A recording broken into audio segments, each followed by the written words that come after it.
नमस्कार।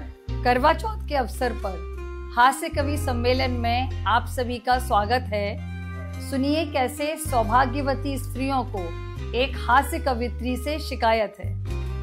करवा चौथ के विशेष उपलक्ष्य में हास्य कवि सम्मेलन के लिए आमंत्रण आया और आमंत्रण सुन जाने का मन हमने भी बनाया। निमंत्रण पत्र में कुछ अनोखा लिखा था। आदर्श दंपति की खोज है, कुछ ऐसा दिखा था। अब मंगल ग्रह पर पानी हो या हमारे ग्रह पर आदर्श दंपति नामक प्राणी हो, इनका मिलना किसी चमत्कार जैसा है और इनके दर्शन करना हमारे सौभाग्य जैसा है। इसलिए हम इनके साक्षात दर्शन को पधारे और वो चले आए हास्य रस सुनने के सहारे। तभी सौभाग्यवती स्त्रियों की विशेष फरमाइश सामने आई। हमने भी उत्सुकतावश वजह जाननी चाहिए। कविता से हास्य व्यंग की अपेक्षा थी और बहुत अधीरता से कविता की प्रतीक्षा थी। तब विचार मंथन किया कि उपवास रखी स्त्रियों के लिए ऐसा क्या कहा जाए कि निर्जला व्रत में अमृत का काम कर जाए।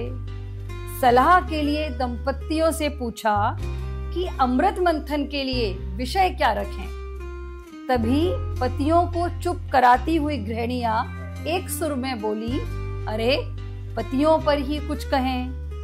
मैंने कहा, पतियों पर तो आप 365 दिन कहती हैं, आज के दिन के लिए उन्हें अवकाश क्यों नहीं देती हैं।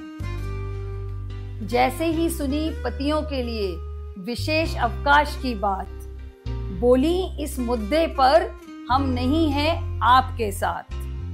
असहमति की व्याख्या कुछ इस प्रकार की कि निर्जला व्रत हमारा हो, पानी का भी ना सहारा हो, भूख से व्याकुल हम रहें और विशेष अवकाश पर वो रहें। मैंने कहा, तो क्या हुआ, आप भी तो साल भर रूप धारण करे रहती हैं शेरनी का, एक दिन काया कल्प कर रूप बना लेती हैं सुघड़ पत्नी का। वे बोली, हम तो एक दिन के लिए ही सही सुघड़ पत्नी बन जाते हैं, पर यह सगुण पति नाम के प्राणी किस ग्रह पर पाए जाते हैं। उनकी बात सुन होश मेरे भी उड़ गए और एक हास्य कवित्री के माथे पर बल पड़ गए। तब मैंने पूछा, क्या यह हास्य कवि सम्मेलन का ही स्थान है। बेबाक होकर गृहिणियां बोली, तभी तो यहाँ प्रसिद्ध हास्य कवि विराजमान हैं। पर ऐसी शंका क्यों आई आपके मन में। मैंने कहा, क्योंकि झांसी की रानी के दर्शन हुए आप सब में। इसके साथ ही कवि सम्मेलन का समय हुआ समाप्त, पर घोर असंतोष था वहां व्याप्त।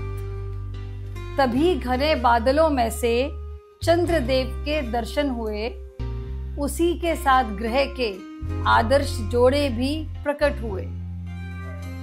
अब आदर्श जोड़ी के रूप में यह अगले करवा चौथ पर ही दिखेंगे।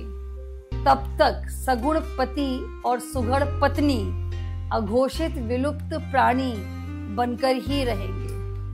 उम्मीद है कि आज की कविता आप लोगों को पसंद आई होगी।